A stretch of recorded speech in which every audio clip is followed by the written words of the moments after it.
یک تشک هبو فودالیتی هبو مثلا زی نفوسی هبو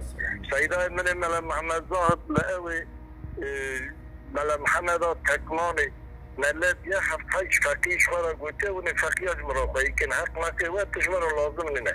اگر فتره و زکات و صدقه و جهنه بدن فقیار ندن من انا بقى هنا كراس القرآن الخواكر مو يرو كراس الشيطان وانا بله ایجا شویه شیخه که رشاده چه گوته بابا من آقو کارکی و آقو ملا محمد زاد چرا دوی حیران قالا بابا خوب کارکی خونه که بلکه بابا تا کارکی تا غلط قصه کرن غلطین و تو دو قرآن اجمرا بخونه معال قرآن معنا و اجمرا به حدیث حضرت رسول الله بخونه وی بیج اجمرا تو از شاهنه که نینم از صوفی کسر مرگی تنینم از محمد زادم از خدام علمه مچوک تا عبده 18 سالات مدرسه دا چوکو انیش که خواه باید ابرامیش کرنه جبو خواندنه که از خواناس بکم خدای خواناس کم والله مملکت کجا لید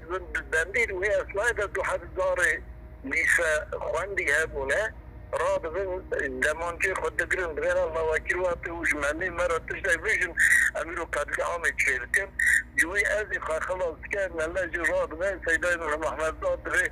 اولات تو خدا پیدا من لازم نینه ترکان چو دکت بیروت حتی بیروت جی رحمت کر و دلیج مدفوع ما رحمة خديلة بأموي بالرحمة بيرتينن خالو أنا والله من بعث قربان دا ملت جرنا تلفوني متكز هيدا اجتماع أداق يعني قربان جدا نزر أم حيوان أو بكيانا حضرتي إبراهيم عليه السلام يعني كحضرتي إسماعيل دخودا أو كير خوا خوا رؤيا خواتي جراغو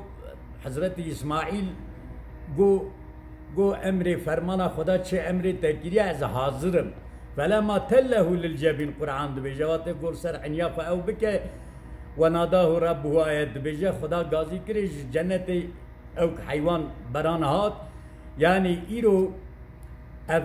ایدا قربان مدک نزیک در باز بو یعنی ایرو انسان کرد ترک عرب عجم تبع اولاد امت اسلام تن قربان کرنه یعنی معنا قربان جد منات یفهم کرنه نخیر معنی قرآن نایتی فهم کرنه جبی قربان آنه کس فایده نابینه جی